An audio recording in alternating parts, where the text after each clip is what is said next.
Hey YouTube, welcome to Trevor's Vinyl World. Today I want to talk about a hip hop duo that I loved, and it all came crashing down too quickly for them, but they were my age, and I rooted for them, and I wish they would have had 9 or 10 awesome albums.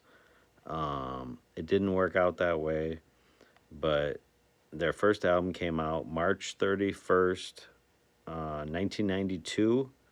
I was 13 years old. That's about how old they were. And I'm talking about Mac Daddy and Daddy Mac.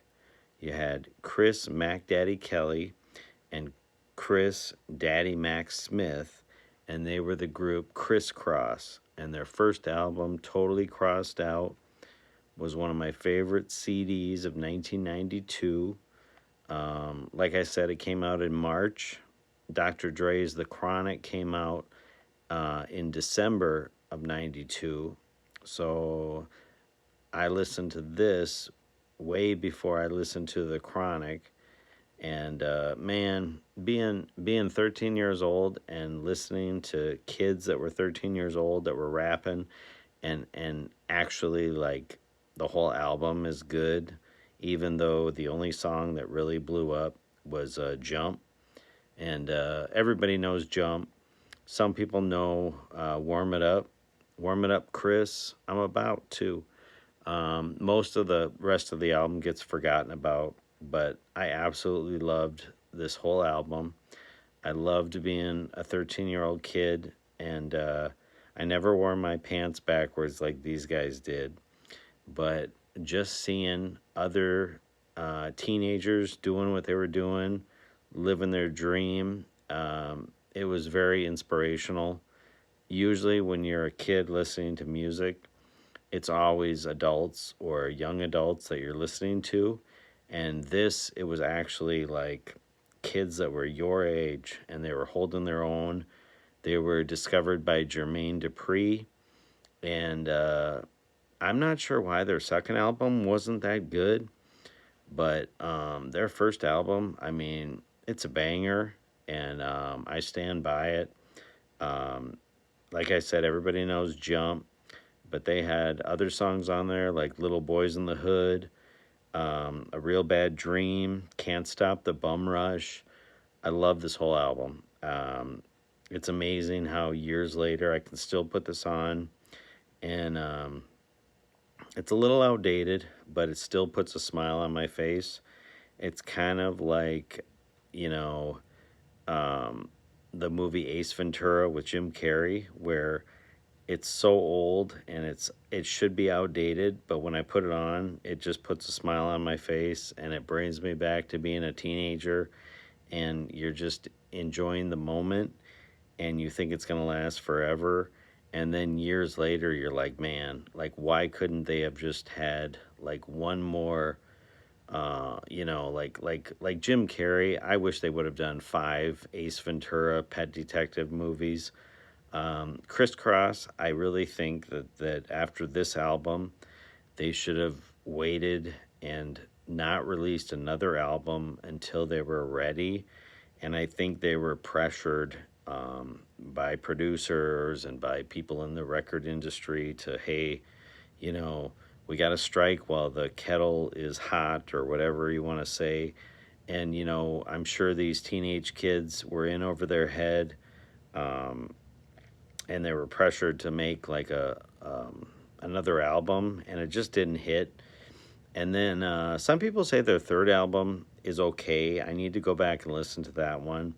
But this one just totally brings me back to being like 13 years old and just shooting hoops, listening to like hip hop, and just being a kid and enjoying like the music and the moment. I really like the song It's a Shame. I don't understand why that didn't become a big hit. It's kind of like talking about how kids would be wearing like their starter jackets or nice clothes in the hood, and then they're getting robbed by kids and shot. And it's just a really cool song. And I kind of like there's like a turntable moment on it. There's good lyrics. It's not as good as Jump, but obviously, that's their standout song on this album. But I really stand by this whole album. I really think that these kids were really good rappers, and I think considering that they were 13 years old, man, if they would have just like really said, "Hey, we're not going to release another album until we know that it's going to hit."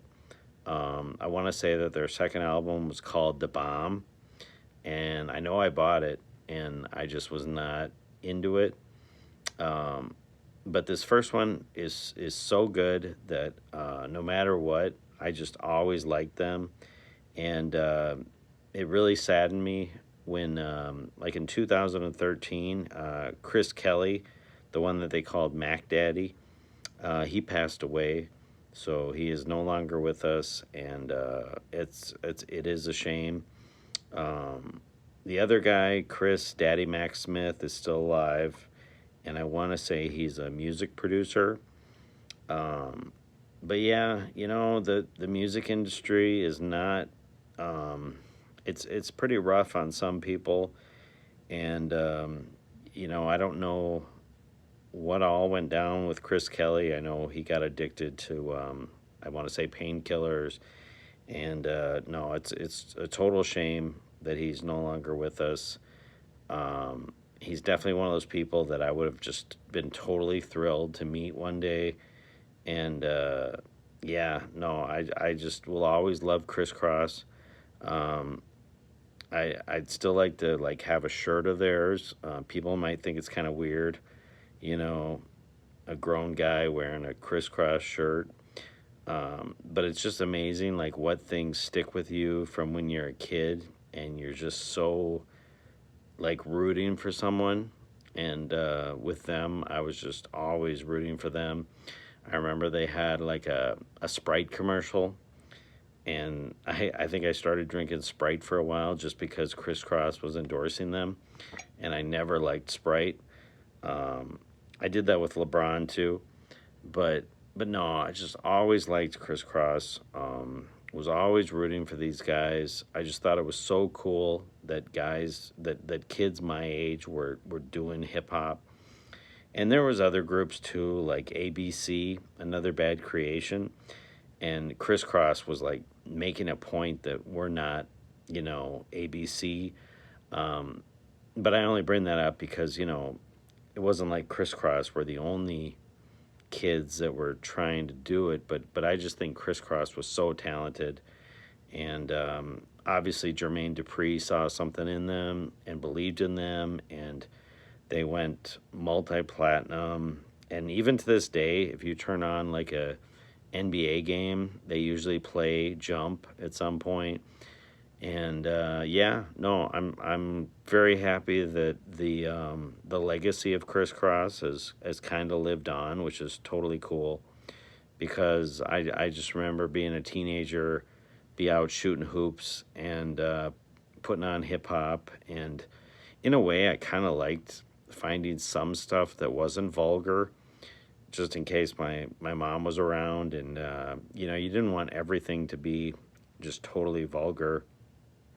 And Kriss Kross was just really good. So I'm gonna leave it at that. I hope everybody's doing well, and subscribe to the channel. And everyone, take care. Have a good one.